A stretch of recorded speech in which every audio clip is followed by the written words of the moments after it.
Identity 2025 ആദ്യമായി ഇറങ്ങുന്ന മലയാള ചിത്രമാണ് ടൊവിനോ തോമസ് നായകനായി എത്തിയിരിക്കുന്ന ഐഡൻറ്റിറ്റി. പേരും ട്രെയിലറും ഒക്കെ സൂചന തരുന്നതുപോലെ തന്നെ ആക്ഷനും ത്രില്ലിംഗ് എലമെൻസും സസ്പെൻസുകളും നിറച്ച ചിത്രമാകുന്നു ഐഡൻറ്റിറ്റി. അഖിൽ പോളും അനസ് ഖാനും ചേർന്നാണ് ഈ ചിത്രം എഴുതി സംവിധാനം ചെയ്തിരിക്കുന്നത്.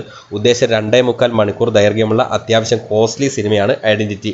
ടൊവിനോ തോമസിനെ കൂടാതെ ചിത്രത്തിൽ തൃഷ, വിനയ് റായ്, അർച്ചന കവി, അജു വർഗീസ്, ആര്യ, അർജുൻ രാധാകൃഷ്ണൻ, വിശാഖ് നായർ, ഷെമ്മി തിലകൻ തുടങ്ങിയവരും പ്രധാന വേഷങ്ങളിൽ വരുന്നു.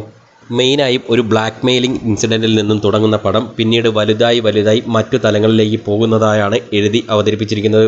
ഒരു വലിയ ക്യാൻവാസിൽ തന്നെയാണ് ചിത്രം ഉണ്ടാക്കിയിരിക്കുന്നത്. ലീനിയർ ആയി പോകുന്ന കഥാഗതിയോ അല്ല ചിത്രത്തിനുള്ളത്. ലേയേഴ്സുള്ള തരത്തിലാണ് സിനിമയുടെ കഥ നീങ്ങുന്നത്. ഓരോ കഥാപാത്രങ്ങളെയും പതിയെ ആണ് സസ്പെൻസുകൾ ഒതുക്കിക്കൊണ്ട് സംവിധായകരും കൂട്ടരും റിവീൽ ചെയ്തിരിക്കുന്നത്. അതിൽ ചിലതൊക്കെ കൺവിൻസ്ഡ് ആയിരുന്നു. പക്ഷേ ചിലതൊന്നും അത്രയ്ക്കൊന്നും ദഹിച്ചും ഇല്ല എന്നതാണ് പേഴ്സണൽ അഭിപ്രായം. ടൊവിനോയുടെ ആക്ഷൻ രംഗങ്ങളും കഥാപാത്രത്തിന് അനുയോജ്യമായ ബോഡി ലാംഗ്വേജും ഒക്കെ ഭംഗിയായി തന്നെ തോന്നി. തൃഷയുടെ റോളും തരക്കേടില്ല എന്ന് പറയാം. അവരുടെ ക്യാരക്ടറും കഥയിലെ മെയിൻ ബിന്ദുവാകുന്നു. വിനയ് റായുടെ കഥാപാത്രം അദ്ദേഹത്തിൻ്റെ സ്ഥിരം പാറ്റേണിൽ തന്നെ ഉള്ളതായി തോന്നി. ഷെമ്മി തിലകൻ്റെ റോളും അദ്ദേഹം സ്വതസിദ്ധമായ ശൈലിയിൽ ചെയ്തു. ടഫ് ലുക്കുള്ള ഒരു പോലീസ് ഓഫീസറായി അജു വർഗീസും എത്തുന്നു.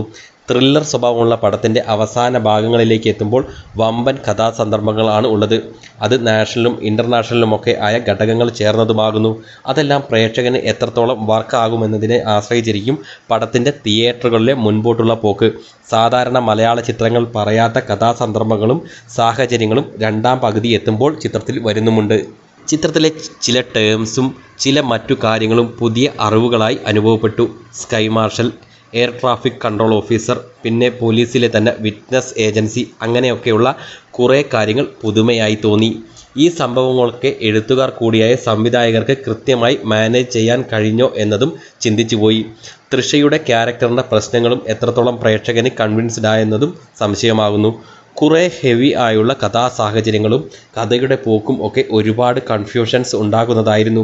പടത്തിൻ്റെ മൊത്തത്തിലുള്ള ഫ്രെയിംസും ആക്ഷൻ രംഗങ്ങളും ചില ക്യാരക്ടറുകളുടെ പ്രസൻറ്റേഷനും ഒക്കെ മനോഹരമായി തന്നെ തോന്നി, BGM ഉൾപ്പെടെ. പക്ഷേ കഥ ഒരു പ്രത്യേക പോയിന്റിൽ നിൽക്കാതെ പല തട്ടുകളായി ഓടിക്കൊണ്ടിരിക്കുകയായിരുന്നു. അങ്ങനെ കണക്ട് ചെയ്തു പോകുമ്പോൾ ചിലയിടങ്ങളിൽ രസച്ചരടുകൾ പൊട്ടുന്നതായും അനുഭവപ്പെട്ടു. ആകെ ആലോചിക്കുമ്പോൾ ഐഡൻറ്റിറ്റിയിൽ എന്തൊക്കെയോ സംഭവങ്ങൾ ഉണ്ട്.